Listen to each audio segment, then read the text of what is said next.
G'day, welcome to the Richo Toddy Poddy, episode 14. Here with Matt Roscow. Tell us something about yourself. Something about myself. There's not much to tell, really. That's got me on the spot now. Dad of 3 kids and never was footballer. Been there, done that. Yeah, I wouldn't say been there, done that. Just been there, tried it, and floated around. Yeah, nice. Yeah, I reckon that's ideal. It's probably since we first started having guests on, one of the first people I mentioned that we wanted to get on, so it's pretty exciting. Roscow was on your list, wasn't he? Yeah, and a pretty interesting way we got him on. It was interesting, yes. So, you seen him at the Max? At the Max, yep. Never meeting him before. No. Roscow, obviously. No clue who he was. Yeah, until recently tonight we actually have met before. Yeah. So you obviously had seen the podcast before, or seen it up around, so you introduced yourself to Toddy, and Toddy recognised the name and was like, we need to have you on. Yeah. So it was interesting. Seen Luke on here and thought, I know that face. You're Adam's mate. Yeah. Just in the middle of Max. Typical me, just go and talk to anyone. So Awesome. So we might get into some questions straight away. Yeah, just knock it straight out. Straight out of the park. Yeah, righto. Okay. No fucking around. No fucking around. I like that. Alright. Sports teams. What are your favourite ones and why? I love punishment. So I'm a Carlton supporter. I'm old enough to remember when they were partially successful. Well, flags and prelims. Yeah. And then a lot of punishment. Copped a fair bit. And I think we may get some more punishment this year. I'm not sold on them yet, so I don't know we make the 8. So I don't think so. No, I don't. I'm not sold yet. We'll get back on that one. Right. You set the bar low. You can't be disappointed, can you? Yeah, I've set the bar high too many times. Worse than with a few boys at work who are mad Carlton as well, and they're younger and getting me up. Yeah. And then we played against St Kilda on Friday, and then I'm like shit, and I'm back in the doldrums again. So I'm a Knicks supporter in the NBA again. Same. Oh, there you go. Love punishment. So I was a massive Carmelo fan. Yeah. And then I was also an Amara Stoudemire fan. So then we get the mix and match there, and it's just and all the orange and blue square garden, you can't beat it. You can't beat it. The Mecca of basketball. It is the Mecca. United fan in soccer. Yes, that's a good one. So at the moment, again, I'm old enough to remember the glory days, as we spoke about earlier. Right. I was there for the treble. Just can, but obviously the real glory days. Yeah, the real glory days. Yep, the real glory days. And then as far as I'm an NFL fan as well, so I'm a Raiders fan in the NFL. Yep. I don't follow baseball because I don't get the rules. No, it's hard to watch. Isn't it? Yeah, I'm a Rabbitohs fan in the NRL. Yes. Yep. Again, I think it's a bit of the colour.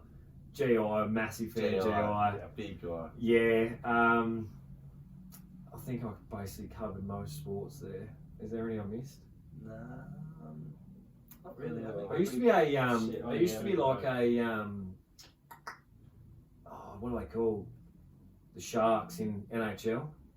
I used to play heaps of NHL. Yeah, they're like teal. Oh yeah. San Jose Sharks. Yeah. Used to play like heaps of that on must have been PlayStation 2. Yeah, back in the day, and just got mad on them because they had this one good player they used to love, so I just didn't follow it. And now Bleacher Report on my phone, I wake up to 104 notifications in the morning. It's out of control. I follow every sport. Oh, shit. Yeah, golf mad, everything. Golf, even golf. What about massive?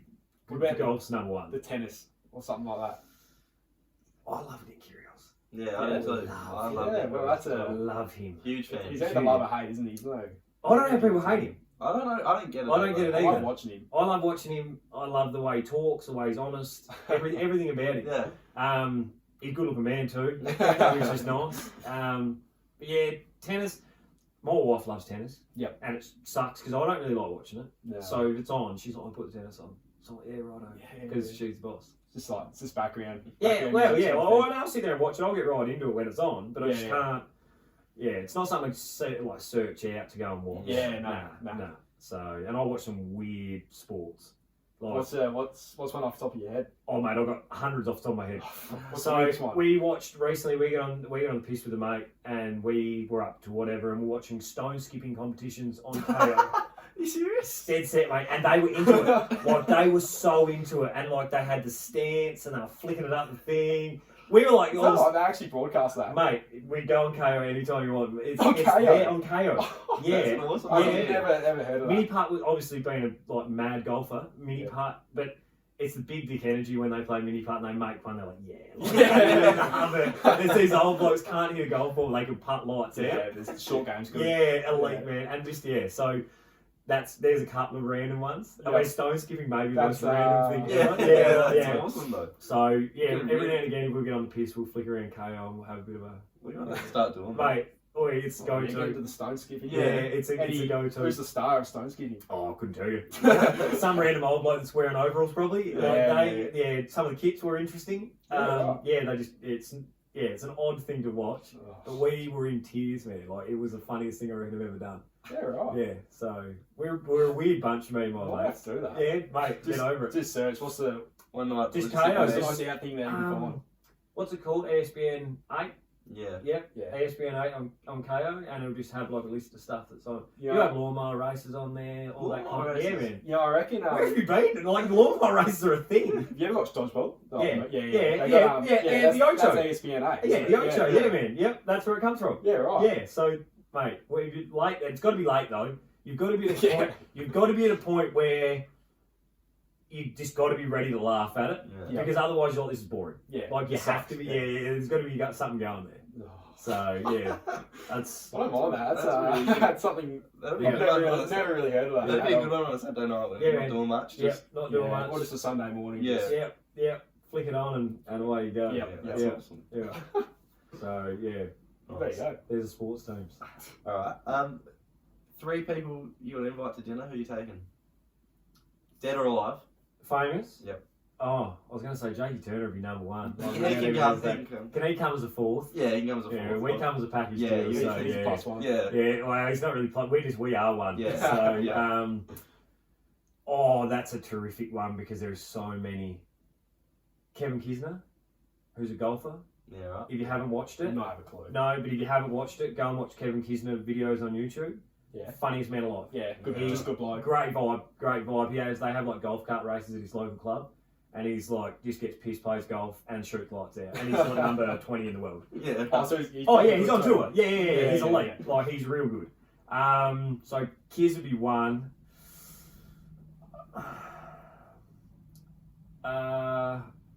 I'd love to be just sort of on brand and go LeBron or someone. Like, I'd love to just listen to LeBron talk. Yeah.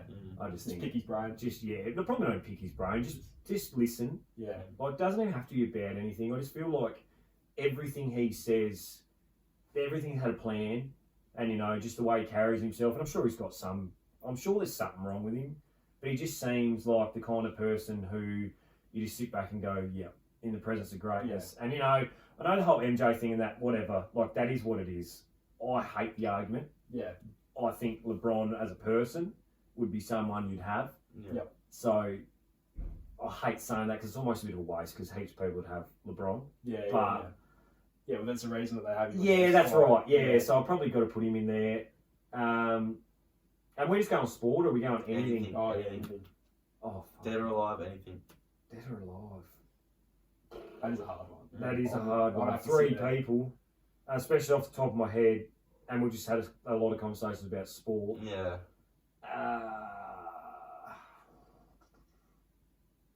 I'm just going to stick to a sports one, I reckon. And even there sort of stumped me. I reckon Shane Warne. Yeah. I love Warney. I went to his. You went to the funeral. I went to the do at the G. Oh, really? Yeah. Well, one of my managers, she's like, I've got tickets. Do you want to come? And I was like, I hate crowds. Petrified around crowds. She's like, no. Anyway, I rang. Who did I ring? I reckon I must have rang the old. I rang someone. Rang the old man or someone. He's like, you don't go, you're an idiot. I was like, yeah, all right. So I went, and I was just in tears. Yeah, right. As soon as it happened, I was just bawling. And I remember like watching a heap of the balls because when they announced the win, they put the balls on, like some of the balls he bowled on the screen. Yeah. It was fucking melted down. Yeah. It was crazy. Oh, it would have been the common theme there. Like, I knew I liked Warne, but not that much. Yeah, he sort of didn't appreciate it while he was there. And I mean, yeah, that'd be my 3, but I mean, I'd have a dinner party, man. Yeah. Oh, Just invite everyone. Yeah, everyone. I mean, there's so many people, like, you could go anywhere with it. You could, like, Joe Rogan would be one. Yeah. Like, who wouldn't listen to Joe Rogan talk? I mean, my kids been talking about Elon Musk, even people like that. Yeah. They'd be boring as batshit as people. But just to listen to just what they have to say, just like, I think it comes out their mouth. Yeah, and I'm dumb as it is, so, like, I probably wouldn't understand half the stuff. So, yeah, that'd probably be my 3. Me and Jake probably sit in the corner and just talk shit while they're that's true. Yeah, that's true. What inspired you to take up coaching? Obviously, you've coached footy for, you did 3 years, and then... I did 3 years and then tried to come back for 1. And that was the COVID year? Yes. Yep. So, basically my mistakes that I'd made was a big impact in why I did it. So, I mean, no secrets, I had issues with addiction and depression through my own self-inflicted problems. And I remember sort of all the people that helped me through that when I moved away for a few years and got pretty bad. Yep. Considering I'm, nearly 6'2", I come back at about, I think it was about 48, 50 kilos when I got back from Queensland. Yeah, right. Yeah, it was bad. Hell. And so I suffered a little bit there, and I remember clear as day just thinking I just don't want anyone to put themselves in a situation I did. So I come back and coach under 18s at East, which I wasn't ready for at the time. I realise that now. At the time I thought I was. I thought I was sort of through it, but I wasn't. So that helped me a little bit, and then I got the sack from East as the under 18s coach. Maybe the first under 18s coach ever to get the sack. Yeah, I can't say I've heard of that. No, never. Now, I probably deserved it at the time, but I was not happy with the way things were going at East, and I look back on it now and I was probably out of line more than they were. Yeah, okay. I don't think the club was in a perfect spot. What years were they? Oh, what was that? So I was at the Bay in 20... So this is around 2009-ish. Okay. So Mick Childs was coaching at the time. Yep. Who I'm really good friends with Mick now. So my wife's old man and Mick are really good mates. So we go every Easter to Juice's place and play bocce. Oh, nice. Oi, won it last year. So it's been going for 15 years or something, and I won it my first time I ever went, which was maybe 12 years ago. And then won it again last year with Jake's partner, Smo. Nice. She's more competitive than I am, but we got to win. So I was around then at that time, and I basically said I don't want to play A-grade footy anymore. I want to coach the kids still. Yep. And I wasn't much older than the kid anyway. I was probably only 22 at the time. Yeah, right. 22. Yeah, I don't know. It's something like that. So when was Mason born? Mason was 2013. So no, probably around 2012. So now I've got to try and work out my years. This is how bad I'm with years. So I was around that time. So Mason was 9, so around that time. And then Brooke was pregnant at the time. And I got the sack. Padthaway rang me.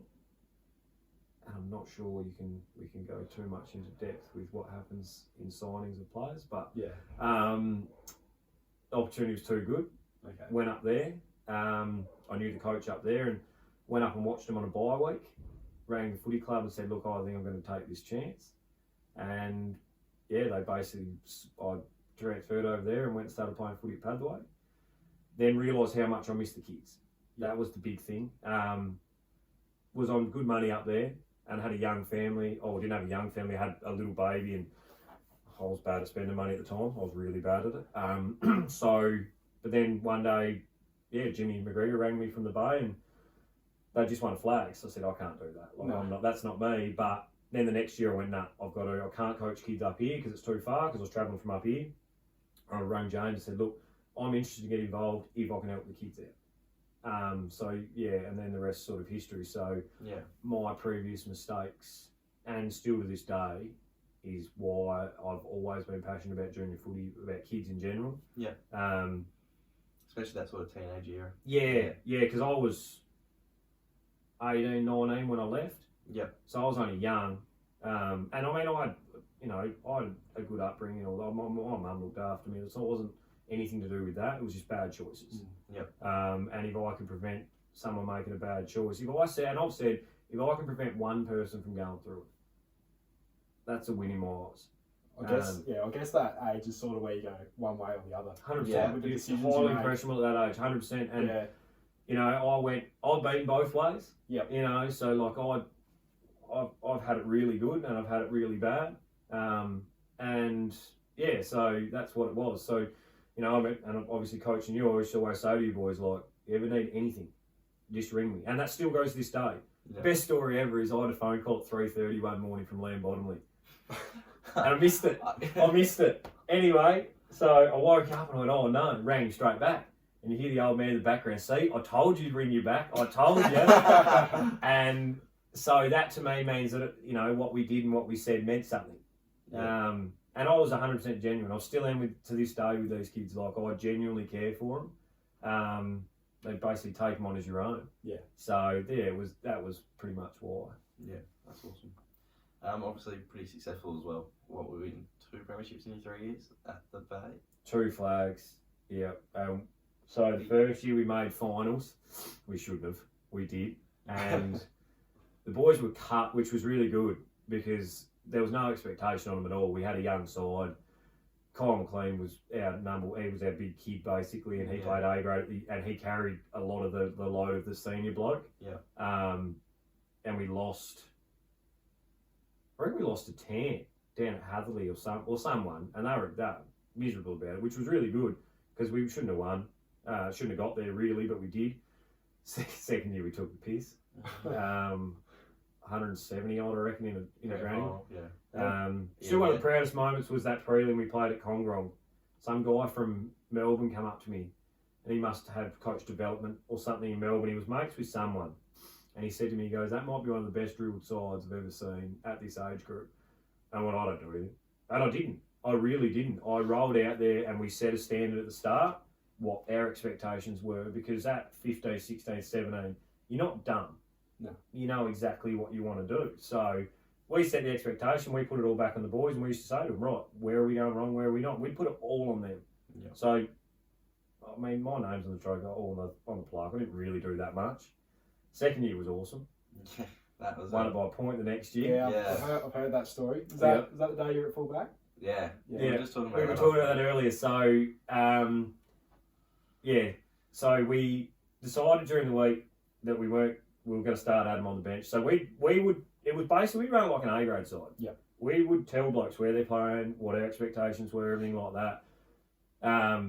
And obviously Adam was a bit gutted, and we didn't have an option at fullback. We were having a lot of trouble at fullback, and I said to Jakey, I said, just hear me out. We'll put Adam at fullback because he's quick, he'll keep up. And who was it? Fraser Bradley? Cade Bradley and Jake White. Yep. Now, you don't know how much about them two. Very, very good A-grade footballers. Yeah, good players. What's Cade, premiership player at Milton? I think so, yeah. Jake win one? No, Hadley and won one. No, but he's been there. He's been there and very, very good. Yeah.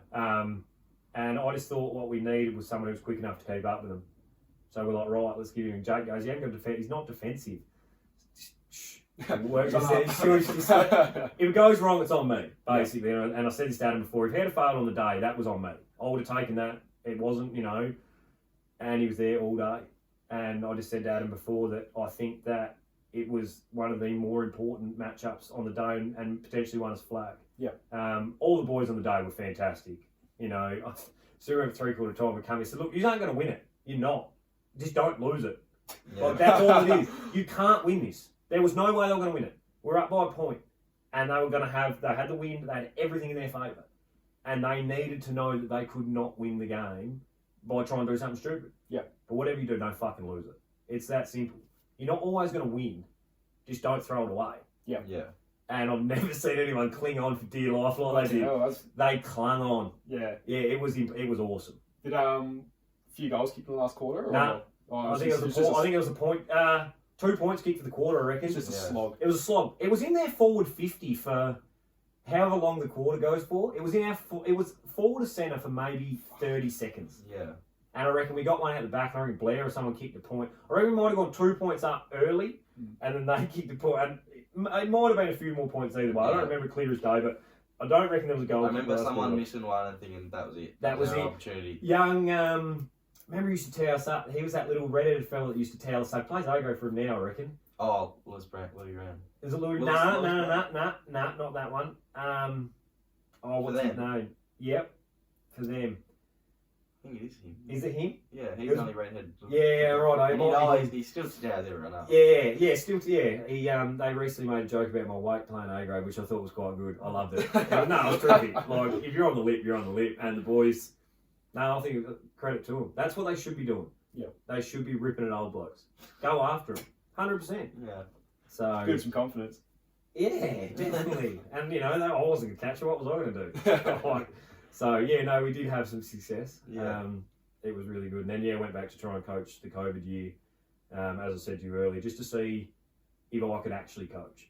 Oh, okay. Because I was more just a tester myself, and I knew we were going to be struggling. I thought, let's just see if we can develop these kids. And when I say junior footy's not about winning.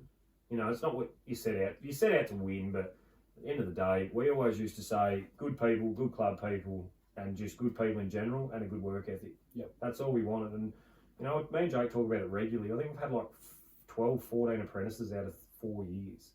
Like, that's unbelievable. Well, had 6 A-grade premiership players, 5 or 6. Some B-grade premiership players, Resi flag.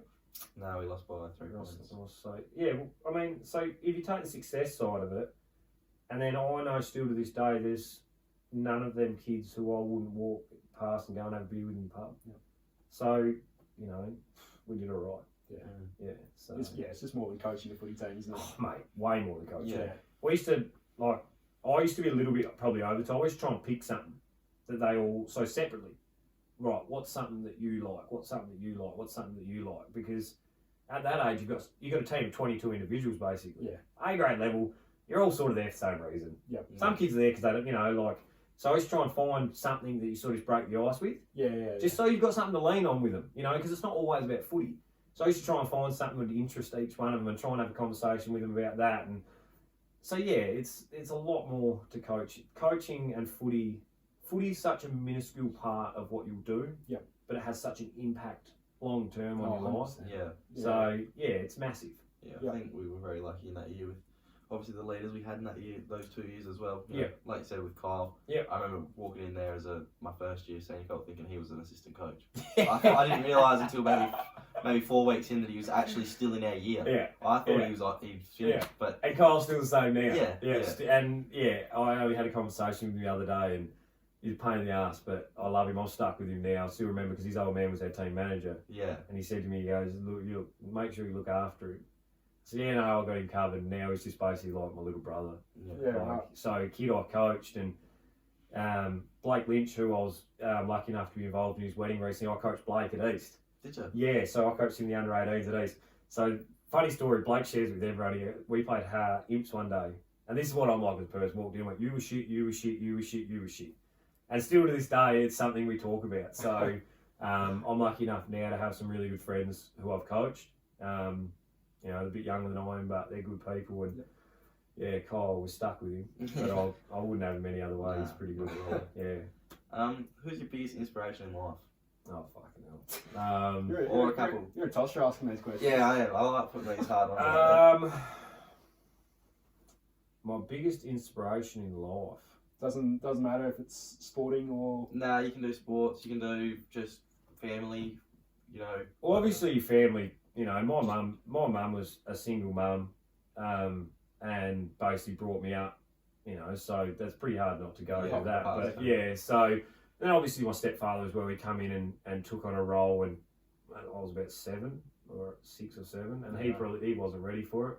No. I still don't think he was ready for me now. Because me and Mum, obviously, we argue quite a bit because we're very similar. My mum always used to tell me, look, you say what you want to say and then just be ready for whatever's coming back.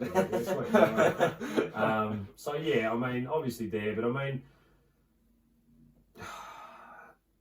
James McGregor's been a really, really big impact on me. Massive. Probably more than he realises. When I went to the Bay, I'd lost all belief in myself. Everyone had lost belief in me as well. And he was one that really took a chance with me and said, look, I don't care what your past says. I'm taking you for today and whatever goes forward. And that was a really, really big thing for me because I always felt, at East, I never felt like I really fit in.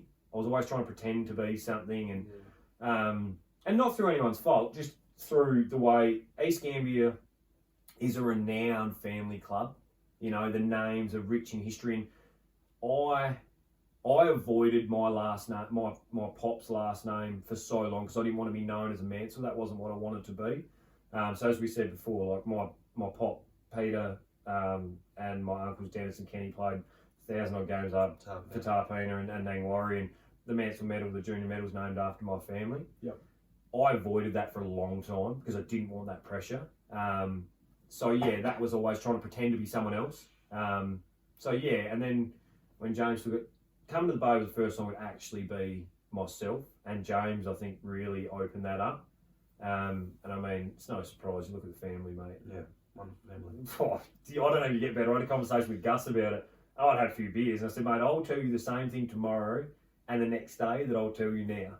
You know, like Ben, James, and Gus, like, yeah, they're, you know, and the nice split you and me. Yeah, so, but James would be one. And then as far as, I'd probably say indirectly, because at the time he wasn't, but Simon Quinn was a massive impact on me. Oh, Quinny. Yeah. Massive. I still get goosebumps now when I talk about Quinny. And it was because I now get what he's talking about. Yep. I never got it at the time. In what way? So, I've got a few stories about Quinny. Yeah. I've had plenty about Quinny. So, Quinny, just little things. So, like with footy, Quinny used to say, kill the pig. And shit, you know, I'm getting goosebumps thinking about it now. So, it just means, like, the footy's there to be got, you go and get it. And we're going to kill it. So, like, we were renowned for being tough. And I'm definitely not tough, but wearing the jumper, I felt tough. Yeah. And, like, so you go out and play a really good game of footy and you think you're on top of the world. And Quinny drop you. Yeah. And wouldn't even tell you why. He just wouldn't pick you. And you're like, what the fuck? You go out and you play 3 or 4 unbelievable games of footy. You wouldn't get back in. And he wouldn't tell you why. And then you go out and you barely get near it, but your effort was here. Yep. And he'd pick you. What the fuck's going on here? And then he'd pull you in the rooms. He goes, you know why you pick this way? I said, no, I got no idea. And he goes, that's life. He goes, you don't know why things happen. He goes, but that's just the way it is. So now you go out there, you don't know what's coming next, just go and do it. And I'm just like, what the fuck is going on here? So yeah, he really challenged me when I wasn't ready to be challenged. Yep. And I failed miserably. Yeah. I really failed at it. And then as I got older, it's just little things click. Even on a daily basis now, there's little things that sort of I do and I'm like, oh yeah. And then I remember I just played 50 games because I remember him congratulating me on it. And he'd come back and we used to do, it used to be like, I don't know what they call it, like you've got the one that shepherds, like the ball in the middle, one's going to shepherd, one's going to try and tackle, one's got the ball. Oh yeah. That's where I remember we used to, that's where I got it from. Yeah. And Dunny was the guy shepherding, Oh yeah. Jason Dunn, and Quinny had the ball. And I looked up to Dunny as well. Dunny used to call me soft. When I come back from Adelaide, he goes, not the city man, city boy. And like, so it used to drive me. So I just ran straight over the top of Dunny and drove Quinny into the ground. He just looked up, smiled at me, and goes, why can you do that when I was coaching you? Just little things like that. Yeah. So he was a massive impact on me. And like I say, indirectly, he probably doesn't even know. But 2 people that really, I feel like were honestly trying to help me. And that's probably, they were 2 big ones. And I'm sure that there's someone I've forgotten. Yeah. You know, I've been there'd be so many people. I've been so lucky to have really good people around because I probably needed it. Yeah. I need to be babied, you know, like, so, but yeah, they're probably 2 of the biggest influences. My grandfathers were pretty big on me. Yep. So, yeah. Awesome. I just gave you 5, but whatever. Yeah, that's good. That's a question that's Yeah, I mean, I'd go on for hours about people if I could yeah. break it all, but they're probably the 2 big ones for me, yeah. Yep. Alright. Something you wish you learnt earlier in life? Just be who you are. Yeah. If you don't, I say to people all the time, if I don't like you, that's not my fault, it's not your fault, it's just what it is. Yeah. Like, it's, you know, it's life. It's not everyone's meant to like each other. That's right, and I really wish that I learned it earlier. I think it would have probably solved a lot of my issues. Because I am who I am, and I know it's not perfect, but fuck, I'm trying. Yeah. You know, like, and that's, you know, I tell my kids all the time, like, if that person, who cares? And I know it's so hard for kids. I get that because I've been there too. With that social side and like fitting in and all that. Yeah, well, I remember a conversation with my grandmother when I was younger, and it sounds stupid now, but I was like, I hate being popular. Hate it. Yeah. Because it determines who I talk to, and I don't like that. So I think it's always been in there. Yeah. But when I stopped sort of caring, mate, freedom sort of come from that. I can say whatever I want now. It's terrific. I love it. Like, I got no filter, and I upset people, 100%. Yeah. 100% upset people, and I don't care. I don't want to upset you, but I'm not going to change what I feel and what I say because it's going to impact your feelings. Yeah. I will apologise for making you feel that way, but I'm not going to not say it. Not there to make other people happy. No. I was going to say something you don't believe. No, 100%, and I'm going to stick to that. Yeah. If I had known that when I was younger, I probably have no mates, to be completely honest. But yeah, I think just be, just be. Yeah. You know, whatever's in front of you is in front of you. You can't change it. Awesome. So yeah, that's wicked. Yeah, that's good. I love that. You got a few questions over here, or not really? Give me till the end. Okay, I've got a couple. I have got a few more. Obviously, a father of 3. 4. Yeah, so we lost one. Yeah, sorry. Yep, my bad. 4. No. Yeah, I forgot about that. Yeah. It's just one thing that I won't let go because people say all the time 3. No, it's 4. It's 4. Yeah, it is 4. So. What has fatherhood taught you? Oh fuck! What hasn't it taught me? So I think each child has taught me something different. So Mason, the poor bugger, he's me all over. Taught me how much I don't like myself at times. No, so poor Mason and probably a little bit of Finn really didn't get me as a parent early on. I wasn't a very good dad. I just wasn't around, and I just wasn't ready for it. I was 23 when Mason was born and was a very young, dumb, selfish 23-year-old. So Mason now has taught me how much maybe being selfless benefits because our relationship is so good now. And like even footy, I gave up footy so I could watch my kids play footy. Yeah. And we have a really good bond because of that. So Mason there. Finn has taught me that it's okay to be different. And he doesn't care. He's probably one of the ones that is in that sense of I am me. Yeah. And I'm going to be me. Yeah. Finn's dry one-liners are hilarious. So Mason told him he was adopted recently, and Finn goes, that's fine. At least they wanted me. You were an accident. He's quick. He's very quick. That's awesome. Very quick. He's just he's a beautiful kid. Yep. He's just very different, and he's okay with that. So like, it's a running joke that Jake's his dad. He looks like Jake. Like that's actually a bad one. Yeah, no. But so he's aware of it. Like it's. We share a lot of stuff with our kids. Like we're very open. Yeah. So he goes to me one day. He goes, "Dad, you're the best stepdad ever." He's 8. Yeah. I was like, "What? What do you mean?" He's like, "Well, everyone knows Jake's my real dad." I was like, "Well, do you want to go live with your real dad?" Then he goes, "Nah, Jake's not ready for kids." So Finn's probably taught me that it's okay to be different and just embrace it. Oak, the little one we lost, he was 9 hours old. He has probably taught me, well, probably our whole family, he's brought our whole family closer together. Yeah. And probably taught me and my wife resilience more than anything. Yeah. Now the littlest one, Storm, lives up to his name. Yeah. Again, we had some issues with him as well. He had the same thing that Oak did. My wife went through more needles than you can count and proves that I'm definitely not the tough one in the family. She's a lot harder than I am. So yeah, she had in utero blood transfusions, and we spent 2 months, well, she spent a lot of time in Adelaide at Ronald McDonald House. I was back here with the kids, and she was up there by herself, and she doesn't like being by herself. Like, it doesn't bode well. Not a social person. So she'd sit in her room, and it wasn't fun for her at the time. And then we were in intensive care and special care for 2 months, and it taught us patience. We thought we were going home 3 or 4 times. Yeah. We thought all this stuff, and then obviously Storm's come home on oxygen as well. So he had to wear oxygen all the time. Yeah. Now it's just when he sleeps. and we keep thinking it's coming off. He's still on it now. Yeah. But we've just learned to live with it. Yeah. And he's taught me patience in that sense, then patience not to just lose the plot. He is out of control, mate. He wakes up, trashes the place, and he's just attitude. He's only not even 2. Yeah. But all of them together have taught me that how much I love being a dad. Yeah. Like I genuinely love being a dad. Yep. It's the best thing you can do. Yep. Awesome. Obviously you said you weren't ready for it. Would you say you were 23?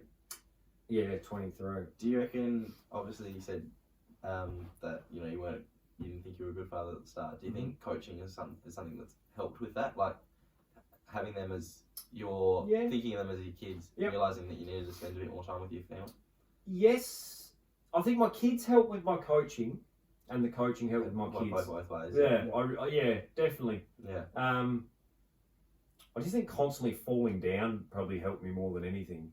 Just constantly just making mistakes. Yeah. And I made fucking heaps of them. Yeah, definitely. Yeah, I do. And I think it's probably prepared me a little bit for when they get older. Yeah. Because obviously Mason's 9, Finn's 8, and then Storm's not quite 2. Yeah, it definitely prepared me for that more than anything on how to approach things. Yeah. And the realisation that as a parent, that you don't control everything either. Yeah. You have to allow other people. We're only talking about your brother earlier about how parents, you just want to protect. Yeah. You got to just trust some people around them too. Yeah. Now, am I going to be good at that? No. I'm terrible at it. Yeah. What I'm even finding now with Mason and Finn, like Finn's playing footy as well, and let the coaches coach. That's not my job. Yeah.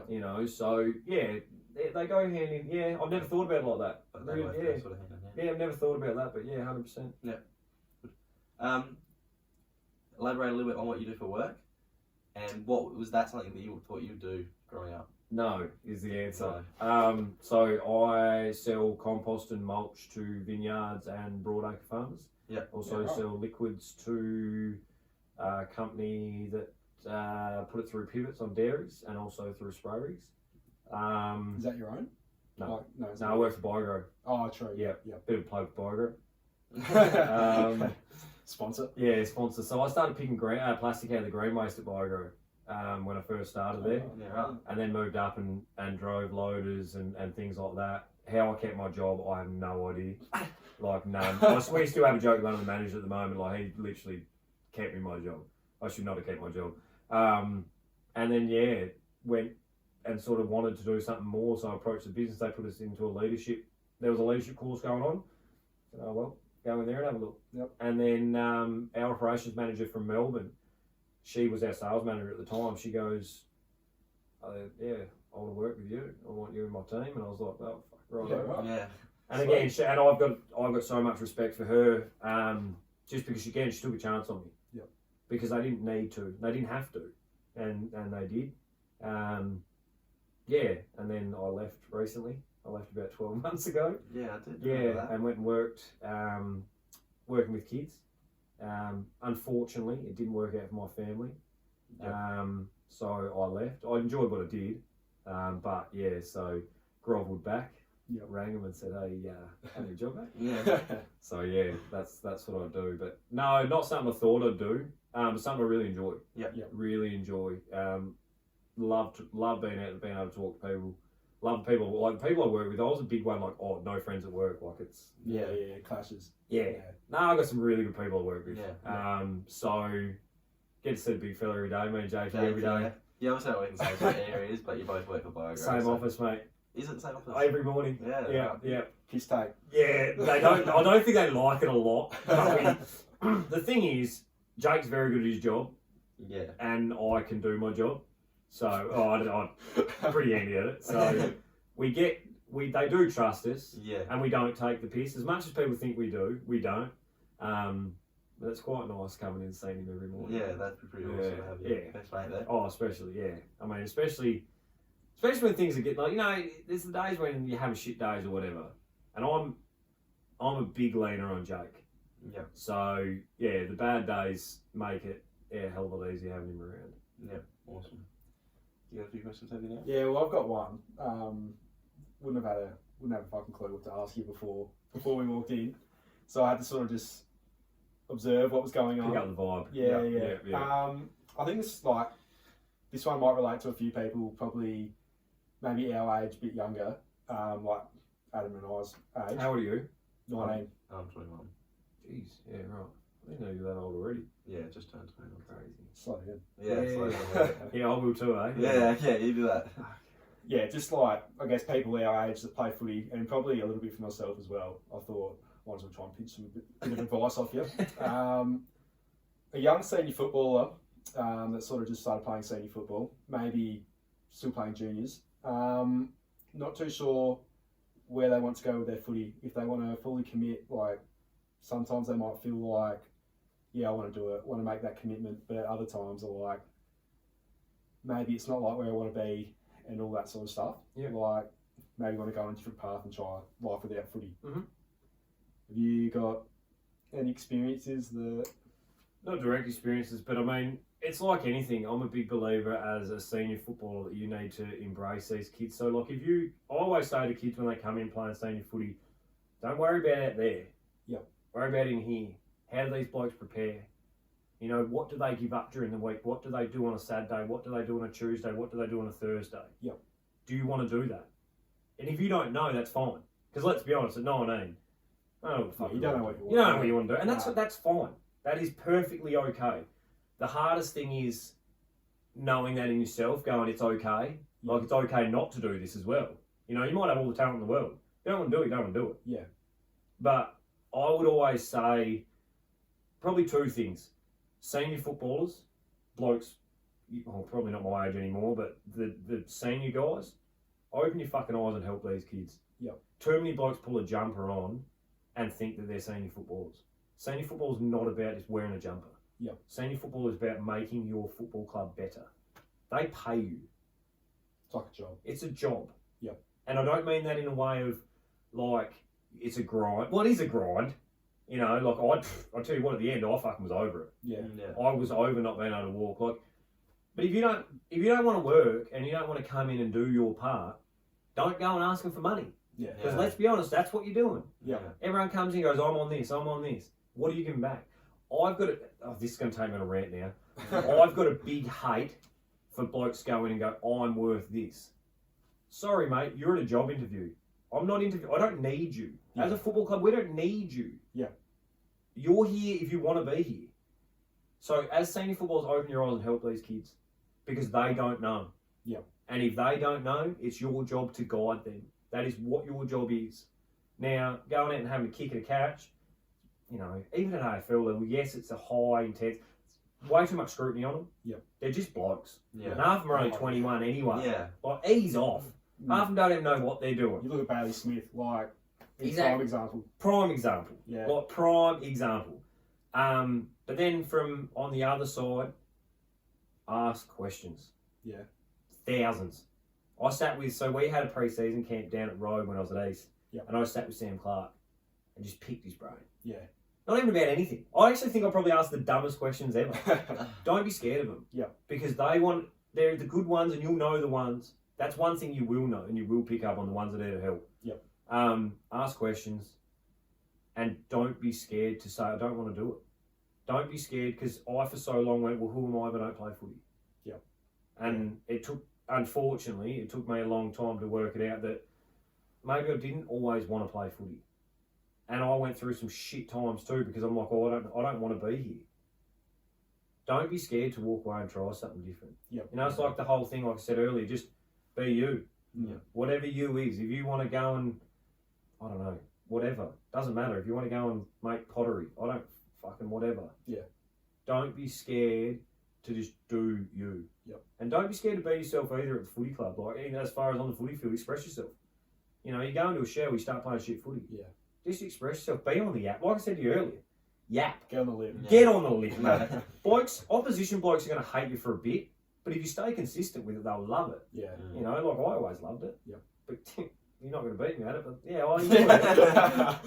But no, that's the two things. But I think it's more on senior footballers and football clubs to allow you to do that. Yeah, okay, yeah. Yeah. So, but that's, I don't know if that answers your question, but that's, that's what I'd do. That's probably hit the nail. Yeah, I think so.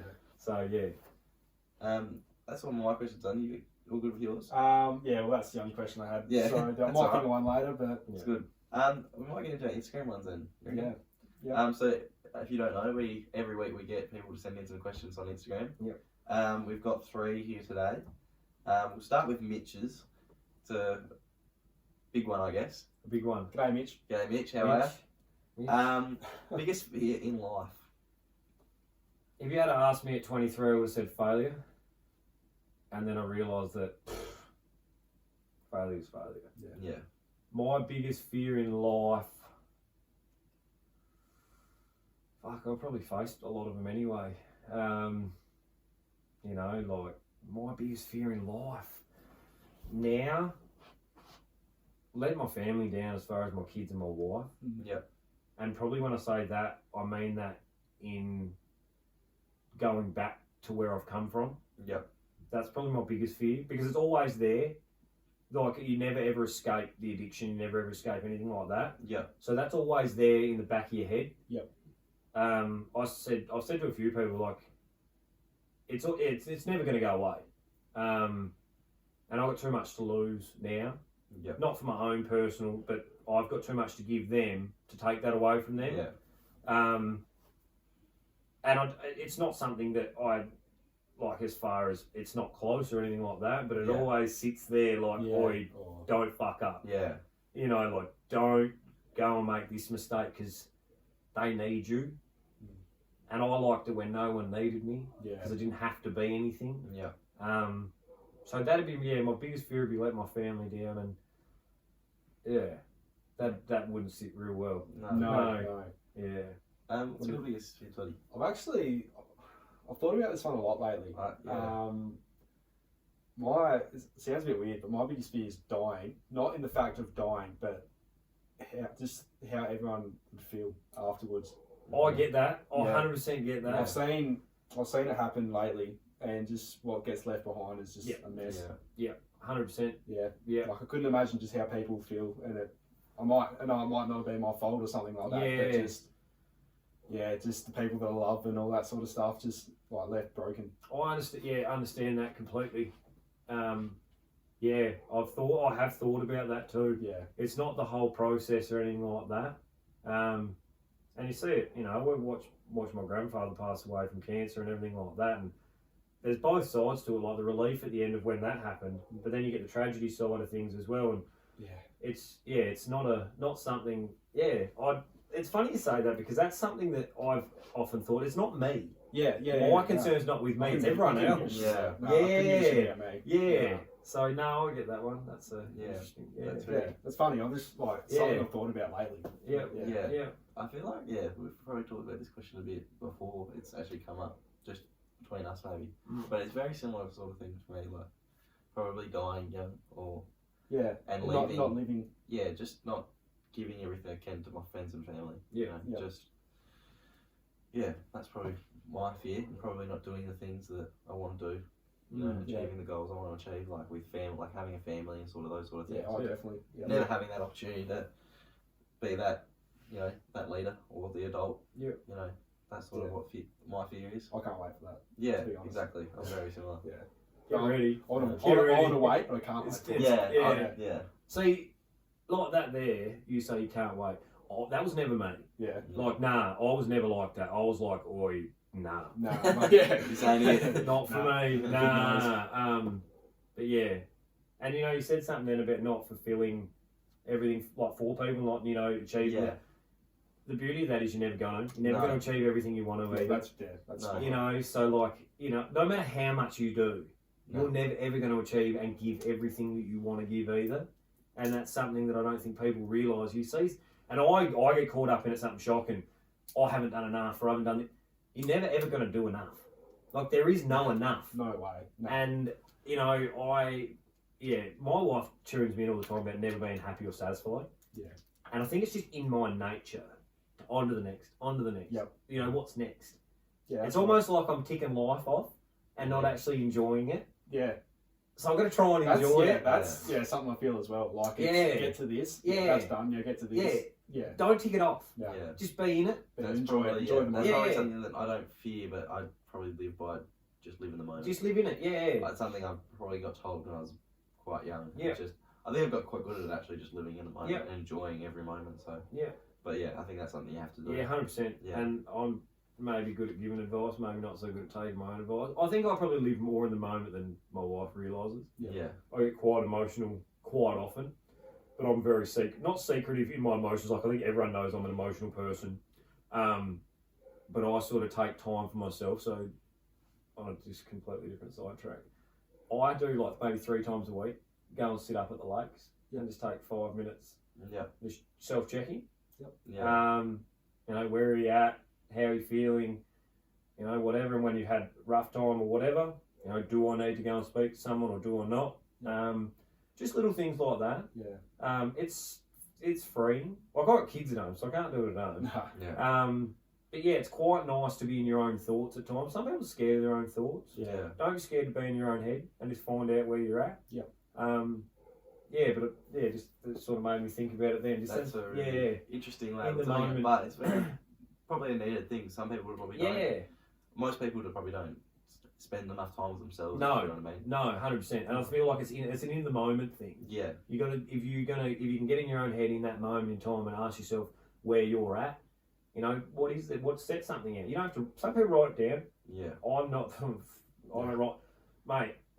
For my job, I should write heaps of stuff down. I've got stuff written on COVID slips. I've got stuff written on bloody birthday invitations for the kids. Like I've literally got an order from a customer written in one of my kids' birthday cards. Like it's just been in the car and I've just written it in there. Like it's not like they wanted it. Yeah. So yeah, some people write stuff down. I just feel like just got to be in it. Yeah. That's probably me living in the moment more than anything. Yeah. Just being. That's probably something I struggled at school too. Yeah. I was looking if they were telling us and everyone's taking notes, I'm just trying to like a speaker would come and talk to you about like things like that. I'd just be stuck listening to what they're saying. 100%. And never write down anything. No, I take a bit of shit on. Like I've got a pretty good what do they call it? Like like I can recall like good recall memory. Yeah, I think I'm pretty sure. But yeah, we went to a 3-day conference and I wrote 2 lines. Yeah, the whole thing. And then I spent most of it, like bits and pieces of it, writing down shit I had to do when I got back. Yeah. And then I've lost the bit that I wrote down anyway, so it doesn't really matter. I'm open. Just disregard that. Yeah, I'm literally off the cuff with a lot of stuff I do, so. Yeah. It's good. Nothing wrong with that. Nah. I think we covered that question then. That's good. Oh, thanks, Mitch. Thanks, Mitch. Thank you. I actually forgot the question. I was a fear one, wasn't it? Yeah. I forgot that. We've got another one. We've got one from Nash. Alright. Oh yeah, Nash. Yep, I know Nash. Nash. Yep. G'day, Nash. Hey, Nash. How are you? Nash. Flag man or question mark? Oh no, I had this conversation like literally 2 hours ago. No, I can already tell you who it was with. It was with Baldy, wasn't it? No, it wasn't with Baldy. It was with Cody. Oh. So no. Nah. Not this year, and I don't know of any time soon. Yeah, right. So I'm on the law of averages with footy. And so my big thing is you can't tell me Will Brodie is Will Brodie. I just don't think it is. You think this is a 1 year wonder? I think he's out of his skin. I think size clear. Patch. Put it this way, and bias, but I can do it to other players too. Patrick Cripps, you can slow him down. Will Brodie's not Patrick Cripps. Oh, no way. Petrarca, you can slow him down. He's not Petrarca. No. So once they work it out and they go, this is how you do it, and there's a blueprint. Yeah. Remember they used to always talk about like Clarkson used to lay the blueprint on how to stop players. Yeah. Clarkson's not there anymore, so someone will. Yeah. And I think they're slowly working it out because you look, when they get tested, they're a little bit soft in the middle. Yeah. Love Fremantle though. Nash, sorry, I do love Fremantle. I love everything about them. I liked it more when they were irrelevant because then they didn't really hurt Carlton. But Carlton were irrelevant at the same time, so it didn't matter. Don't have 2 key forwards. Tabitha's injury prone, like regularly hurt. Yeah. Lob is a hack. Like he towed Carlton up the other week, but he's a hack. Yeah, good game. Yeah. They can kick 5. Who did they play? He's a hack. Port. And how did they go? Flogged them. Flogged. No, they didn't. They didn't lose? No, they won by like 9 points. They should have flogged them. They're up by like 7. Well, I stopped watching when they're up by like 5 goals. Lob kicks goals. Exactly. Lobs kick here and there, whatever. When it really counts, I don't think he's up to it. No. You know, here's me going, how harshly Judge Aaron just called him a hack. Like, Rory Lobb is listening, sorry. Yeah, sorry. But yeah, I don't like the 5 dynamic. because at the end of the day, they're terrible when 5 plays. Like, genuinely. But what are they going to do?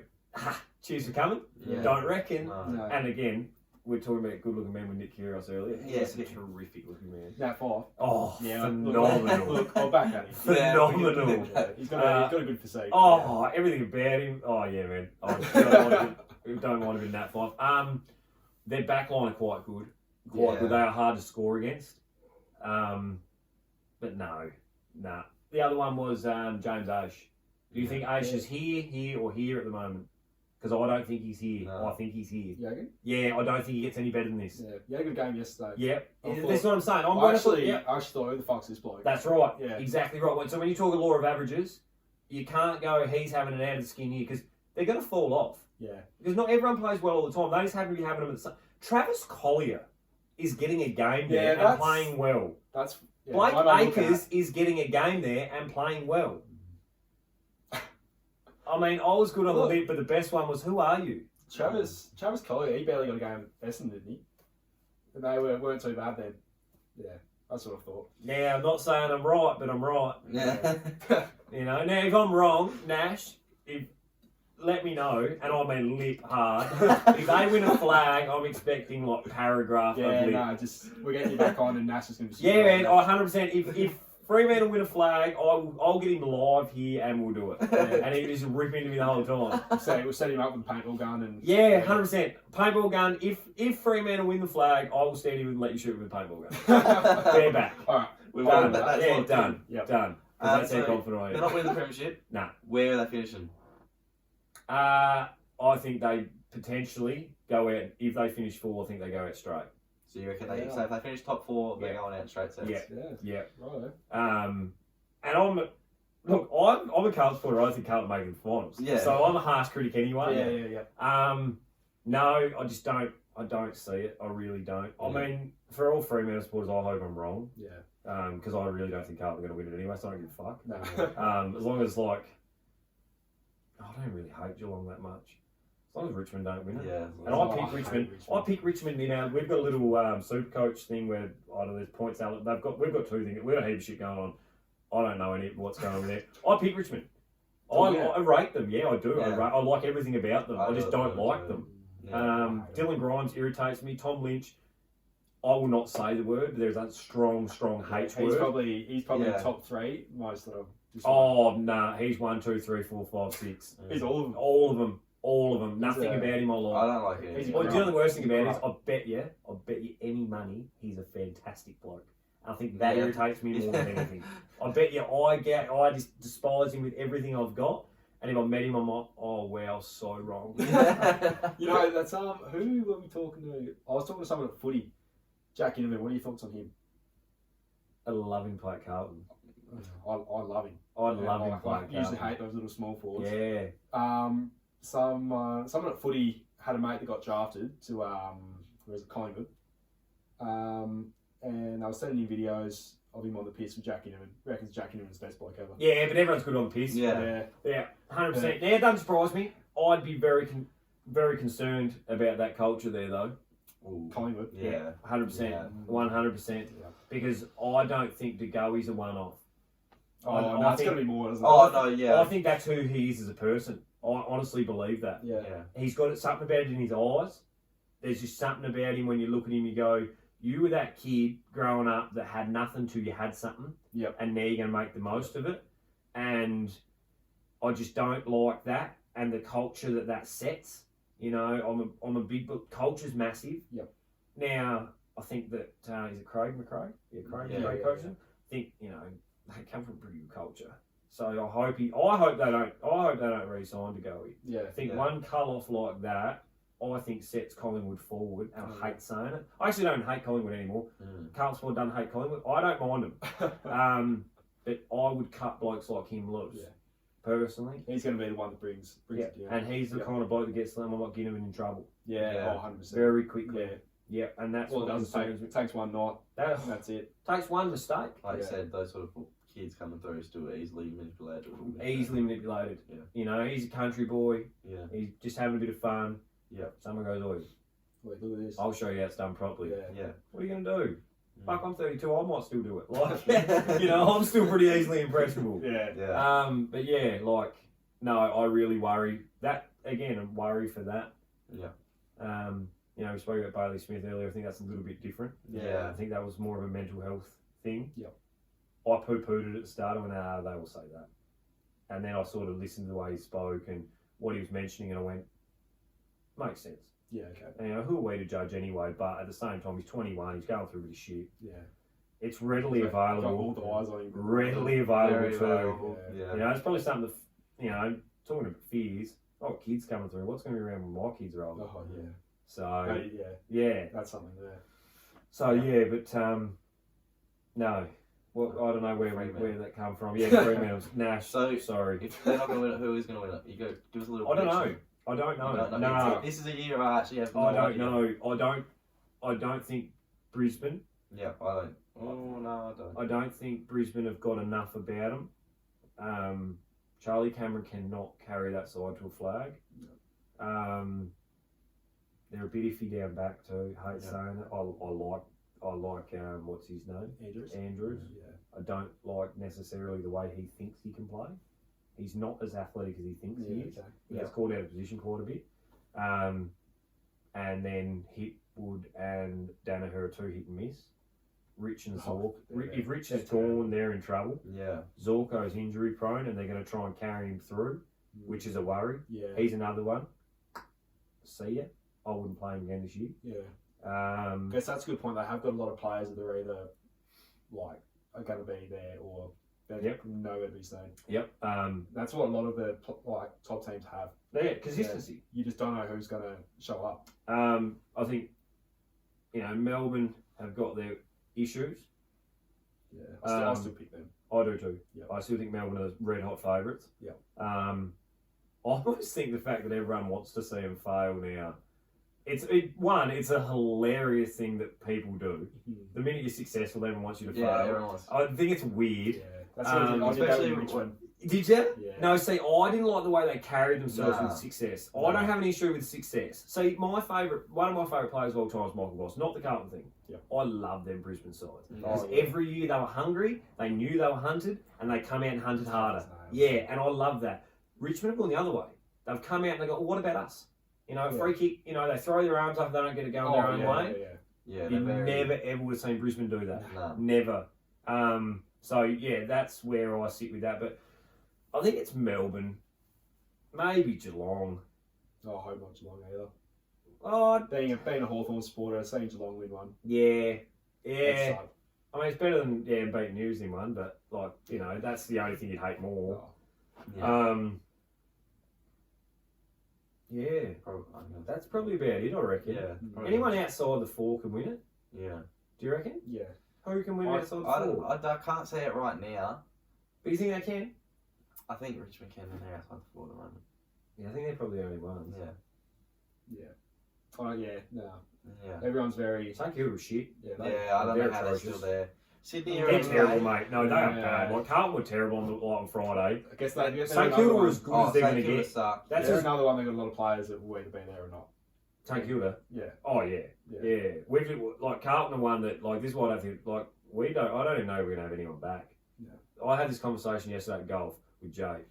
I said, I hate the fact that this is me saying it, but we have been ravaged by injuries. And that's not me. I hate blaming the umpires, and I hate blaming injuries. I'll tell you what, mate. We have been robbed. But no, I think Melbourne. Yeah, I think Melbourne. Yeah, it's going to have to be hard to beat anyone else. I'm kind of hoping Fremantle don't now a little bit. Yeah. The paintball gun doesn't sound good. Now I've said, see, this is what I mean. I get a bit far ahead of myself, start saying things how I feel at the time, and then I'm like, ooh, bad call, bad call. But no, I don't think they will. No, that's fair enough. Is that Nash? That was Nash, yeah. Thank you, Nash. Cheers, Nash. Nash, sorry, but thank you. We have another question, but I think we might skip that one. I think we just might leave that. Oh, just bring it up but just like, what the fuck? Okay, so we've got Brody. Hi, Brody. Brody? Brody's asked us to read our Macca's orders backwards. Oh, is that what you were talking about earlier? Yeah. Oi, Brody, nah. Sorry, mate. I'm not smart enough barely to talk forwards, let alone backwards. So, and I thought you meant order it backwards as in like order what you'd order last first. Yeah, nah, it's like that. I don't know how I'm going about that. Like, yeah. Nah, sorry, Brody. I'd love to help you out, but I don't think I can. I'll tell you what I'll get. Like, I'll just go double me chicken extra mayo. Oh, no lettuce or lettuce? No lettuce. Yeah. I love a good double fillet of fish. Oi. Nah. Mate, I tell you. Nah, not a chance. Hear me out. Nah. Double fillet of fish, right? With chips and sweet and sour sauce. That actually Bro. does sound good. Bro. No, I'm actually going to have to try that. Maybe next Saturday when I wander down there, I might. Yeah. That actually sounds really good. So you But not if I'm going there for lunch. Nah, well, it's all I don't really eat anything else from there. But it's double, and then you got little, not heaps of chips. You got to layer them up so they're going to be square. Yep. And then it's just a little squeeze. They would be good chips for the thinner fries. Yeah, and then just a little squeeze, not heaps, just enough. It's hard to eat. It is hard to eat. Falls apart. Macca's, if you're watching, sort that shit out. But no, and I'll do it in a single too. But the double's the go. And with the caramel frappe, yep. Yeah, frappe's good. Caramel frappe's fucking elite. Yeah. So good. Yeah. Yeah, I don't know. Thanks, Brody, for bringing up my Macca's order. I wanted to just talk these boys into something. Yeah, I might just be a cheese. You fucking over it. Yeah, I knew it was a bit weird. What's going to be even worse is when I go up and order that. Yeah. And then what's Why? going on here? So, yep, a large double fillet of fish meal with a caramel frappe and sweet and sour sauce. Yeah, they'd be like, get out. Yeah, hey mate, they look at me every time. They're like, yes, sir. The worst thing about it is, you know, you have to always go to the waiting bay for fillet of fish. Yeah. Fuck man, you go there. I swear they don't cook them, so they got to cook 2 of them. So you end up being in the waiting bay for 10 minutes. It's worth it though. Oh fuck yeah! I wouldn't keep ordering if it wasn't. I just like straight away now. I'm like waiting bay though. Yeah, sweet. I'll see you there. Yeah, every time. I've got your name on one of them. Yeah, double fillet. This dickhead, he comes through every time. Yeah. Bye, you. Yeah. This guy again. Alright, so we've done our Instagram questions. We'll move on to our newer subject, our hottest 100. Yes, I do like this. So I've been listening to my playlist a lot. It's a music one. So not any music really? Yeah, sort of. Not really. I am. Yeah. Depends. Go on. What with the hottest 100? Do you get around that? Nah. Did you used to do back in the day? Nah. Festivals? Yes, but not for the music side. Nailed it. Yeah, nah. Put a full stop there. Yeah, nah, definitely not for the music side. Fuck, I had a good time. Alright, so we had one of our Instagram questions sent in a couple of weeks ago, asking us to make a playlist or a hottest 100. So we picked. Yeah, make our own. Yeah. So for all our songs, our favourite songs ever, we've put. He's got 50 together, I've got 50 together, and we've joined the playlist together. So we do 10 each week. So we started at 100 to 91. Yeah, it's 91. Last week. That's right. This week we're doing our 90 to 81. Yep. So we put our 5 songs together. Yeah. Just we take my 50th and then Richo's 50th. Yeah. And then we pick which one's better, and then we put that up. Oh, how does that go? Do you have similar taste in music? To a point. Yeah. Okay. So we probably both like an indie rock. Yeah, like Australian sort of shit. Yeah. We have a little bit of like older stuff that we like that are the same. Yeah. But I've got a lot more older stuff I like. He's a lot more rap. I like my rap too, but we both sort of. No, I'm not huge on rap. It's just Kanye West. Kanye West, yeah. Yeah, like what era Kanye West though? Like modern? Well, no, not the later stuff. Yeah. Definitely the earlier stuff. Yeah. Okay. Okay. Yeah. Alright. So we'll start from So yours is 91. Yeah, you got 91, so you read that out. So at 91 we have Love Me Like I Haven't Changed by Spacey Jane. So I think we both thought about this. This was in mine, but I took it out. This is both our favourite Spacey song, if I'm correct. Yep. So Never heard of it. Never heard of it? I've heard of Spacey Jane, but not like to the point where I know any of their songs. Yeah. Okay. That's right. They're not. They're still small. They're still pretty small. I love that though. Get on them now. Yeah. We want them early. Yeah. Good. Love that. Yeah. Actually, talking about Brody, who sent that horrible question in. He's quite good friends with some of them. With the Spacey Jane. Brody, you're back in the friendship circle. You've got a mate that older than He also told me back in the day he was friends with one of the boys from Skeggs. Really? Yeah. He heard one of their songs 3 years before they released it. Wow. Not one, a few. So Wow. yeah, That's, he's got a bit of. That's big. He's got a few. You want to music- start practicing saying your Macca's order backwards so he lets you. So yeah, we've just picked. That's probably both our favourite ones. That's why that's in there. Oh, I've got one up further up actually, so I've sort of just dogged you on that. He's like, I've got one, and then you're like, oh, actually. No, actually, I got two in there, but that one's not in there. What do you mean? You've got Love Me Like I Haven't Changed. Oh. And I've got one actually that Oh, I'm about to read yeah. out, and I've got one like I think it's top 15. Okay, so it's not your favourite anymore then. Well, It it's is my meant to- favourite, like not We have mainstream. a riff one. going on Yeah. here in between us. You haven't talked this through. No, apparently not. No, let's move on. Let's move Okay, on. move on. So my song out of the two, this is number 89. Yep. 89. 89. Covered in Chrome by Violent Soho. Yeah. You'd be a big fan of that one. Uh, Or you know the song. I do know the song. I like the song. Yeah. Thrashed out way too much. Probably. Yeah. But yeah, I do like the song. See, I didn't hear this song when it came out. I sort of jumped on it. After. Probably, Yeah. Fuck, I don't know, like 3-4 years ago. How old is the song? 6 years ago. I'm with you, man. Yeah. Yeah, I probably heard it when it was thrashed out. Yeah. Because they did Triple J did a hottest 100 of the decade. And Yeah. that, Yeah, people were yeah. backing that to win. I was like, oh, what's this? Yeah. Nah, yeah. Yeah. Good track. I voted Good for that track. song though. But Yeah, it's so I my voted number for one. it as well. Yeah. Yeah, good track. Yours? Probably different from what we normally have been putting in there, but it's good. Oh, no, I love it. I love it. Number 88. 88. 88. Fuck, this is hard. Yeah, this is like counting backwards. Imagine trying to read backwards. Alright, so at 98 we have When You Were Young by the Killers. Oh, yeah, it's 88, mate. 88. There we go. We've gone really Again, good. that's a jam. Yeah, that's a great song. That's a great song. Yeah, just love that song, the vocals, the lyrics, Everything about it. everything about it. So, yeah. Alright. See, the Killers, the Killers were ruined for me when Jack Rewalt got up and sung. Yeah, that did. It did. I Yeah, haven't no, actually there. seen it the whole thing, and there's a reason I haven't seen the whole thing. I won't watch it. Yeah, I have no because- interest. No. Nah. Alright. I turn a grand final off once and know it's over. Yeah. Yeah, right, yeah. Not gonna waste your time. No point. I Okay. turned the radio off when they smacked GWS around. Just I was trying to listen to it, I was like, this is over. I think I had it off in the second quarter. yeah, right. What's the point? Went and watched some rock skimming. No, straight on the car. I was actually driving and just went straight to ABC, mate, and listened to the cricket, I think. Yeah, nice. Something like that. 87? 87. Is this 87? Do you want me to Yours count? is I'll 87. count. Right, 87. You can understand. 87. 87. Payphone by Maroon 5. Don't know. It's a bit of a chick sort of song. Oh. It's a bit of a poppy. But it's a 2010 very, poppy. very poppy. It's one of those. Mm. Yeah. But like, that comes on the dance floor and on. Oh, yeah. That's your jam. I love Yeah, a good dance floor jam. Yeah. Because it's completely opposite of the music I listen to normally. Yeah. Yeah. And everyone's getting around it. Yeah. So, yeah, that's mine. Yeah. I've been listening to that a bit lately, actually, just quietly. Yeah. But yeah. I love that though. 86. Yep. At 86 we have Bittersweet Symphony by the Verve. Yes, that's true. Fucking up. Yeah. So I that's love more the Verve. my era. Yeah, so this is the sort of music I still listen to. Yeah. The 90s. Yeah, yeah. Yeah. Oh, we might be able to talk more music then. Yeah. Right. Big Verve fan. Love that album. Yeah. And obviously it's a classic. Everyone It knows is. this song. Everyone knows yeah, it. everyone knows There's it. nothing better than sing along. Yeah. Nothing better. Nah. Nah. Or nothing better something you can belt out in the car. Oh, Yeah. yeah. Yeah.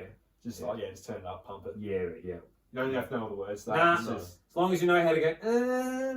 That's all you need. No, And then No one knows anyway. Nah. No, No, exactly. I love that. Yeah. 85. 85. My Delirium by Lady Hawk. Oh, fucking elite. Yeah. Good song. Yeah, This very is good song. Yeah, usually nail it. Now I will be listening out. If these are in the 80s. Maybe Yeah. we'll put a screenshot up each week of our 10. Yeah, we might have to do Yeah, that. Yeah. I'm down for that. That Was, yeah. this is our bit of our road trip song, really. Oh yes, this is Every time we have a I road used to trip. love when this used to come with Triple J. Yeah. Yeah. No, this has always been. This takes you back. Like Dad and I always drive to Melbourne because he races the buggy. Yeah. And this is like come on Triple J. Yeah. Like, I remember the buggy. yeah. Yeah, I remember. Oh, Yeah, yeah. there you go. Good memories. Yeah, awesome. Very nice. Yeah. 85? Fuck, I've Four. lost 84. count. This is me again. So, how does this work? So Richo's put My Delirium in front of Bittersweet Sympathy. So then it goes back to me because he's put Yeah, so How it it's works. your turn again, yeah. Even Flow by Pearl Jam. Good song, great song. Oi, Yeah, wicked song. the album The whole album is unbelievable. Black, Alive. Yep. Even Flow. Jeremy was on that one. Yeah. What else on that album? I actually reckon I've got it on my playlist of Spotify right now. Yeah. One of the wicked music. One of the first CDs I would have listened to from start to finish. Yeah. So that's one you were saying about Spacey Jane before. So Pearl Jam come over here when they first started. Yeah. And there was a big festival or something on in Adelaide. Might have been Big Day Out. Was it Big Day Out? Probably a big day out. Yeah, no, but they played at a pub the night before. Yeah. And my old man was like, look, I'm going. And his mate's like, nah, we're not going. He's like, oh, I'm going. And then they never end up playing at Big Day Out or whatever. Wherever they were meant to be, they didn't go. Because they were like a starter thing and they never got a gig. Yeah, right. So he'd seen Pearl Jam at some pub in Adelaide or Melbourne somewhere. And no one else seen him when they were here that he was mates with. That's crazy. So yeah, that's like you say, you're on them early. So Pearl Jam was one that he was on early. Yeah, right. Yeah, that would have been good. Yeah. Great voice. Mate. Amazing voice. Unbelievable voice. And you can do so much with it. Yeah. Phenomenal. Yeah, I like that one. Yeah. Alright, in at 83. Not their best song though. No. What's your favourite song by theirs? Yeah. Very, very I'd probably say Jeremy. Jeremy? Yeah, I love the lyrics. Between Black and Even and Better Man. Yeah. I even like Daughter. Yeah, Daughter. Yeah. Elite. I like Daughter, and then Last Kiss is good too. Obviously not their song, but they've nailed that. Daughter, it's out of the three. Daughter's really good. Daughter's up there. That's probably my favourite. Last Kiss not theirs. No, it's a 50s song that was redone. Yeah, okay. I didn't know that. With the Guru and all that sort of stuff. I love that though. I didn't know that. Yeah, you can search it up on Spotify and stuff, the original one. Yeah, I'll just take your word for it. Yeah. I always like when you find out something like that's a cover and you go listen to the other one, you go, yeah, wow. Yeah. It sounds so different to it. Yeah. Alright, in at 83, my pick, Strawberry Fields Forever by the Beatles. Know the song. Yeah. Yeah. So I'm very faint on the Beatles. So Beatles are massive for me. Right into that sort of music, especially this sort of era. They were in their middle era, so like probably their stoner acid era. Yeah. When they were on that, all that sort of music that they made was all my sort of stuff. And one good mate that just passed away, that was one of their songs. We both big fans of it, so has a little special spot for me. Yeah, So. sit there. Yeah, love that. Yeah. 82? Yep. Yeah. I was counting. I lost my count more. Oh, right. Spacey Jane song. Yep. Funny enough. Cold Feet. Yep. Haven't heard that one? No. I might have to have a look though. Yeah. They're very targeted at our age. Yeah. I think, yeah. Too old to listen then, is that what you're getting? No. You know what I'm saying? Yeah, I know what you're saying, yeah. Like, I think I've seen them twice and it was just all us. Young, I haven't seen them yet.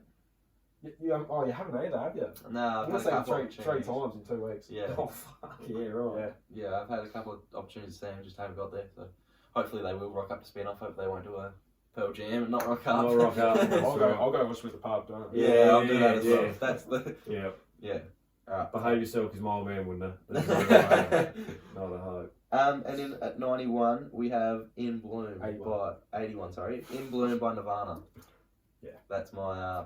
not my favourite Nirvana song. That probably is my favourite Nirvana song. Really? Yeah. Have you heard the Live and Unplugged in New York? Yeah.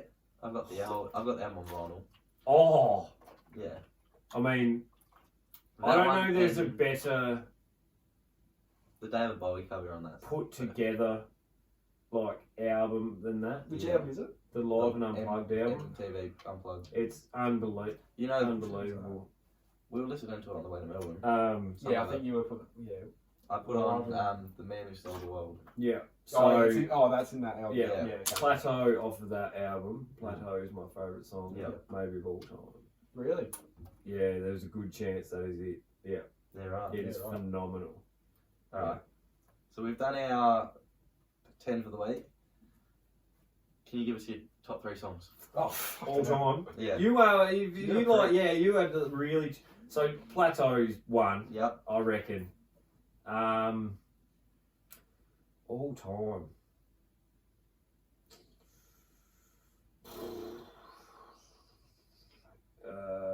I'd say Better Man by Pearl Jam.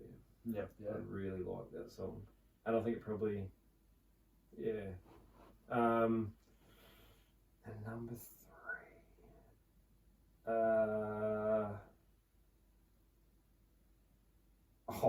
He's a prick asking you these questions. Yeah, but it doesn't. Yeah, I mean, there's a lot of good ones, but probably Forgot About Dre would be number 3. Dre. Forgot About Dre, like off the 2001 Dr. Dre album. Oh. Forgot About Dre. Yeah. There's one with M&M's in it. I think that's probably the song. The song. What's the song called? Forgot About Dre. Forgot About Dre. Yeah. Yeah, from the 2001 album. Yeah, I think. Yeah, that might be number 3. Maybe, yeah. That album was really good. Or the other one, actually, no, I'll take that back. No, I'd really take that back. Fuck, it was my wedding song. I completely forgot the name of it. Whoops. Oh, so this is what happens when you put me on the spot. This Is Love by Bob Marley. Love that song. That's a great song. So we did have one, and I said to Brooks that I want this one, and she's like, yeah. So that was the song we came out at our wedding. Very nice. Yeah. So that's the song. Nice. This is just so you know, this is officially the longest one we've done. Oh really? I'm not surprised by that. I mean, like realistically, this didn't go the direction I thought it was going to go either. No, we didn't talk about. How much did we talk about sport? I was coming here off we had this conversation earlier. We talked about it a little before we got on it. The best week of sport in history. Yeah. So what else happened in the week? What has happened in the week of sport? Yeah. Fuck, where do you want to start? Just go. Yeah. The whole Kevin Durant. We've got forever. Yeah. Oh, if you want to stop. No. We've got forever. The whole Kevin Durant asking for a trade. I forgot Kyrie maybe linking up with LeBron after he's just throwing shade at him. Kevin Garnett going at AD saying he could be the best of all time, when that's just out and out bullshit. Bullshit. Do you know what I think? This is an out there call, but I'm calling it now. I think KD ends up at the Lakers. No. Yeah. No chance. I'll pick him to go back to Golden State. Do ya? I read that earlier. I can't see him giving up Wiseman for him. They were going to give. I seen when they were going to give up Wiseman, Wiggins, Wiseman, and Kuminga. You can't do that. Steph's not that stupid. No. The only reason Steph does that is because Steph goes, okay, I get one more quick, and he might be out. That's the only chip. But I don't know if you can do that to Golden State. No. That is rude. I still think they're favourites next year. I think they are now. The Celtics. Right now, if they did that trade, then they're not. Yeah, they won it. Yeah. Like that automatically makes you favourite. It's like, 100%. Yeah. With KD and no. If they do the trade. If they do the trade, I don't think they win it. Nah. KD plays like 30 games and more. Yeah. And I don't think KD's as good. Like, I don't think they do it. Unpopular opinion. KD's overrated. I'm with you. I'm 100% with you. Overrated.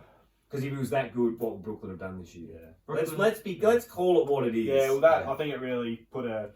And I think he realised it too. Yeah. He went. And that's why he's gone. Fuck, I need to go. And he's almost like he's on brand. Like, that's what I don't hate about it. It's like, hey, I'm on brand. Yeah. Like I've never said that I'm trying to get. I had a crack at it. I go where I can win. Yeah. Why not? You got goes and what's he do? Leave Golden State. Goes to Brooklyn to win by himself, doesn't win. Doesn't go there by himself though. Goes and gets bloody Harden and Irving he straight away. That never clicked though. Nah, it was never gonna. Nah. You can't have selfish. Well, just like the Lakers are never going to click as well. Yeah. With Westbrook. No, was that the worst trade in history? Probably. That was maybe worse than the Pogba deal at United. To lose him on a free, buy him for $89 million and lose him on a free. Oh, there's bad business in sport. Yeah. Like bad business. And I think it's bad business that looks like it's going to be impossible not to do that. Like the Westbrook, everything, everyone thought that was going to go good. The best thing they can do is trade him to the Nets for fucking Kyrie. Sorry? The best thing they can do is trade him to the Nets for Kyrie. Yeah. Oh, for sure. I think Lakers have to send players Brooklyn's way as well, or a couple picks or something. Have to. Yeah. Just to get him off. He's dead weight. Yeah. Yeah, 100%. He's the issue. Yeah. My point is that I don't think anyone actually would take him right now. No, that's what I'm saying. That's what you need to give. So, I do sports games and put it on as hard as I can and break it all down for salaries and stuff. Never play the game. Yep. I don't play it. I just do roster moves. and I do it in every sport. Yeah, right. I'll go soccer, NBA, NFL, NHL. I've got Major League Baseball just to break it all down. I've got like AAA, AA teams in baseball, and I hate sport. But I'll break it all down and not make bad salary moves. Right. And I'm an idiot. It's not that hard. No. If I can, if I had any job, that's what I'd love to be as a general manager. Yeah. Because it makes no sense to bring Westbrook in. Like, at what point, as a general manager, you go, Yeah. that's who I want? I think. Like, none. What did they say that LeBron and AD wanted him? Is that good on you. is that where they Good on you. I'm getting paid millions of dollars to make this team good. Yeah. And Sorry to break it to you. He's going to come in. Especially when they could have got other pieces. That's right, 100%. Like, you go throughout, right, and I reckon if you go up to backup point guards, I'd take Austin Rivers over Russell Westbrook. Oh, yeah. 100%. Yeah. Like, I reckon I'd take Goran Dragic over him in that team. I might even take Steve Nash off Brooklyn's bench. Jason Kidd might get a gig there still. Like, move the ball better than him, wouldn't he? That's what Jason, I'm saying. He'd still be able to throw the ball. That's exactly right. And what do you need? You don't need anything else. No. Or a shooter. So why don't they go and get a guard? Why don't they go and get a two guard? Why get Westbrook? Yeah. He's not a two guard. Like, you can list off, Danny Green's better than him for what they needed. And Danny Green runs like he's got arthritis. Well, he does have arthritis. So, keep Alex Caruso. Terrible move. Just for the vibe. Yeah. Because he looks like Elmer Fudd in Space Jam. I'm all for that. But yeah, so that's a big one. But yeah, I mean, massive week in sport. Yeah. We were just talking about Ronaldo earlier. Yeah, that's... I'm still not ready to believe that yet. That was the biggest... Ronaldo put in a transfer request today. Yesterday, It's not official. It's not official. But it sounds very official. Is that because they were making moves and not playing at points? No, Champions League, because he's got the record for the goal score. Like, this is why it makes sense to me. Messi's going to be playing Champions League. PSG are making moves. He's going to score goals. It's close. 1 year away. He's 38. He might not play Champions League much longer. Yeah. I think Ronaldo feels as though that's his thing. That's his thing. That's He's why I'll be the guy. Yeah. Well, that's I think what he thinks is going to get him over the line. Yeah. So, and I'm not even going to hesitate. Like, Ronaldo's better than Messi. Like, I'm 1,000%. I'm a United supporter, yes, but Alex Ferguson said it the best. Messi's a product of Barcelona. He's played there, and he said that Ronaldo would score a hat-trick for Stoke and a cold day in Stoke. Yeah. So, where do you sit? Like, he can do it anywhere. He's proved he can do it anywhere. He's done it at Juventus. He's done it at Madrid. He's done it at United twice. Played terribly this year and had, in a fucking woeful side, he had 20 goals. Yeah. Like, third in the league. Third in the league. More goals than he scored the last time he was playing for us when he won the Ballon d'Or. Exactly That's right. How, And he's 37, and we are atrocious. Absolutely abysmal. Atrocious. Yeah. So it's not close. Messi goes to PSG in a side that wins everything and still doesn't score 20. No, he had a horrible year, really. Yeah. So, so there's more news, but I think Ronaldo pushes hard for a World Cup this year too. That's a big thing too. I think if he can get that over Messi. Well, Messi, neither of them won one, have they? No. Is that for the country? Yeah. So I think is that for the country. Not a soccer player. So, obviously, when he won the Euros, I think he thought he had him there, and then obviously Messi's gone and won the Copa America. But now I think the Euros carry way more weight than Copa America. Way more weight. They do. Brazil and Argentina. That's it. Like, the Euros are everyone. Yeah. Like, the people who win the World Cup, they're winning Euros. Yeah. Like. Yeah. For sure. I think, people aren't going to look at it that way because everyone's a Messi fan. I feel like everyone. Why? Is it because he's arrogant, you reckon? Ronaldo? Yeah. I think it's not really. I think it's arrogance, but it's fair enough arrogance. You know what I mean? Like, why shouldn't he be arrogant? Yeah. He talks 12 but walks the walk at the same time. Well, I seen a video recently. I'm trying to teach my young fella this. He talks about talent and effort, and he said, like, what if you knew when saying like if you knew what would you know now that you wish you knew when you were younger? And he was saying how that effort is the thing. Yeah. He said, you can have as much talent in the world. Doesn't matter if you don't put effort in. So go to work every day and work. Yeah. And he's done that. And I don't know if Messi's done that. No, I think like maybe Rich always said, Messi's pure talent. Yeah. Ronaldo's a training product. Yeah. Which was always to say that Messi's better, but I think that's more to prove why Ronaldo's better. I think 100%. I do too. Yeah, I think he's got both. He's got both. He had talent, but he worked harder to get there. He had to work. Messi's just, I think. We talk about work like, this is a little bit sick, but my son's 9, we're talking about work rate, which is atrocious as a parent or whatever. I always say, so work rate alone and talent, if you've got all the talent in the world with no work rate, you'll stay here. No talent and work rate alone brings you back even. Oh, yeah. Now, you got both, you go here. Yeah, for sure. And that's the thing, my young boy played his best game of footy you've ever seen play on the weekend. He goes, I didn't play well, I didn't kick a goal. So, mate, you laid 8 tackles the first quarter, and I was counting them, don't worry. But the effort was there. Yeah, you can tell. 100%, and that's all you want from anyone. Yeah. I don't care if you are the best at something, the worst at something, whatever. Don't give me that. Just put your best foot forward. The San Diego Chargers had a coach who used to have a TNT wall, and every time they'd make a mistake that took no talent, they'd have to run up there. So so you put in a footy sense, you give a handball, don't shepherd. Yeah. Right, you don't shepherd, you go to TNT wall and you sprint to it. Yeah. Because just shepherd takes no talent. Yeah. What talk, voice takes no talent. All these little things that people take for granted, it's an effort thing.